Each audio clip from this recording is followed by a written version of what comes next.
once again to Red Orchids. Now today I'd just like to talk a little bit about masdevallias.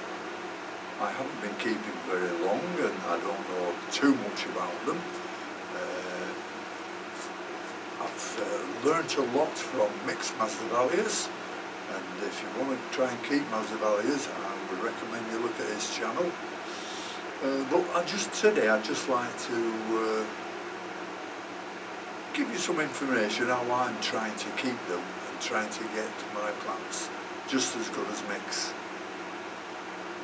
Right, so I think we'll start off by looking at the temperature of these. Well, masdevallias like a temperature from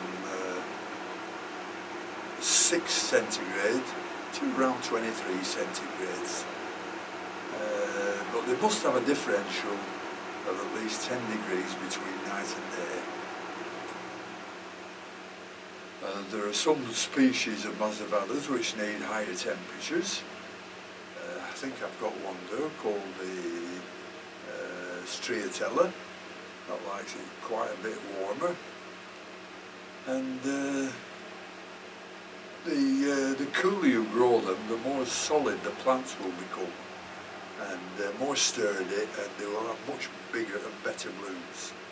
Now, that's what I've read, but I've never tried that yet.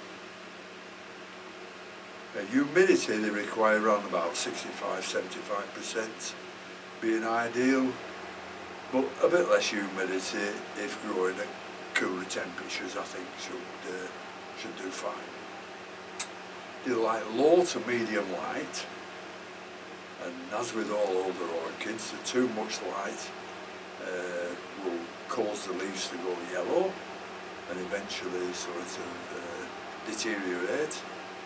Too little light will make the leaves dark green, and the leaves will have a tendency to reach to the light and become elongated.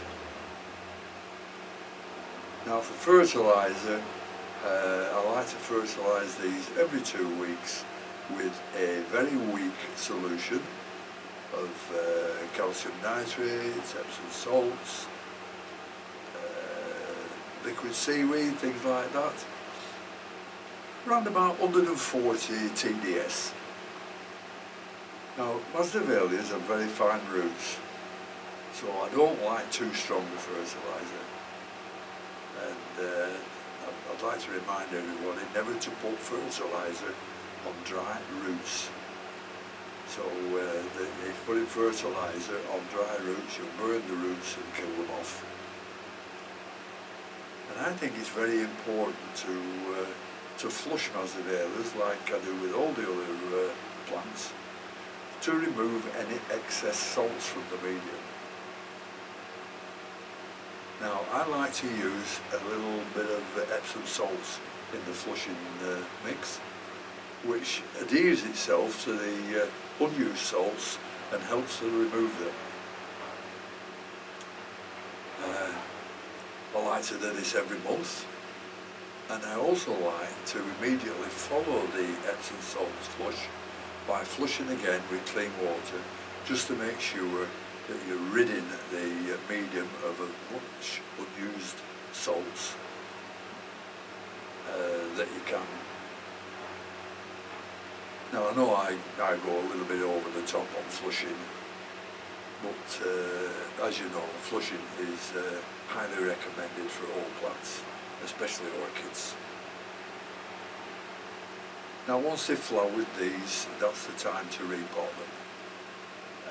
Generally late winter, early spring after they've flowered is a good time, and with having fine roots, they'll need a they'll need a potting medium that is suitable for the fine roots. High humidity after you've repotted them will always be welcome,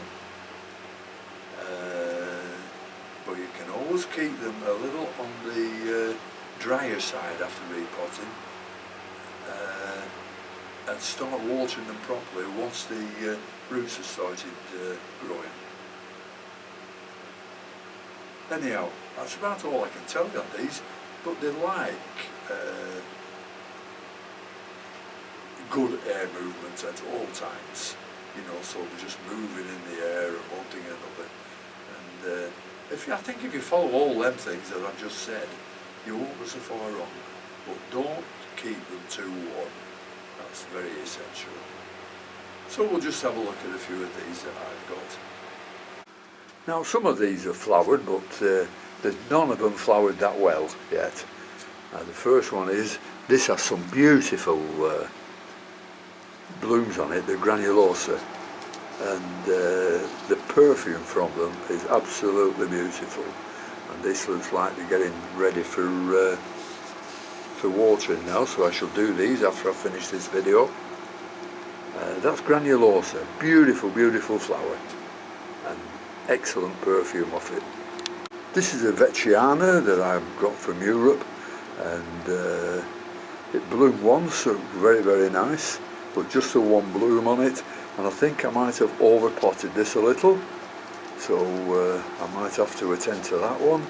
But growing very nicely, all the long leaves there, the new growths, so when there's some more coming up, but I can't see anything at the base yet. So that's Vecchiana. This is the warmer growing one, the Striatella, and as you can see there, we've had one flower on it there, but it only lasted a couple of days, and tiny little flowers, so it's very striped with the corners of the leaves being yellow, and I think the stripes were pinkish, if I can remember, pinkish on a white background with yellow tips on the blooms. So that grows a little warmer than all the other Masdevallias, and that is a Striatella. This one is an Ignea, and this is growing quite nicely. Plenty of new growth coming up there at the bottom, but this flowered with one bloom on it, and it was awful. It wasn't the right shape or the right colour, so we're just going to have to look into this, see what I'm doing wrong. And this is a Pyxis, which has flowered numerous times. Flowers don't last that very long. They're not particularly a beautiful flower, but they're a very interesting plant and quite easy to grow. These, plenty of roots on them, and you see they're coming out at the bottom nearly there. These are ready for watering again, so as I said before, I will do these after I've finished. And the last one is this Auburn Hero, and this flower's been out at least a month, but it doesn't seem to develop a top dorsal there that stands up. It's just like bent over at the back, and just as it gets older it starts to straighten up. But as you can see, this is going over, and it's not as nice as it used to be, and it's a lovely Auburn Hero it's called. So the colour should be auburn, but it looks like it's a bit bluey through the camera.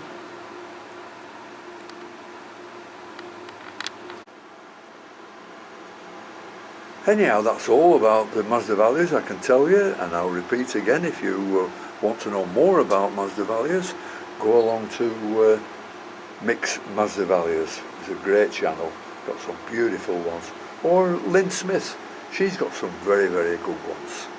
I always like promoting other people's channels, so either Micks or Lynn Smith, and they do fine.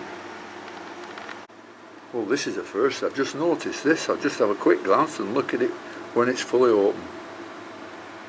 And that is a Phragmipedium cardinale, just opening. Another bud at the back there as well. It's the first time I've seen it today. Anyhow, thank you very much for watching. I've quite a bit to do in here today, and tomorrow I have to do a little programme on the Cattleya golf green hairy pig for this collaborating channels with other people who grow the same plants. So until then, thank you to all my subscribers. I much appreciate you having a look and joining in with the comments. And until next time, I'll see you all later. Bye.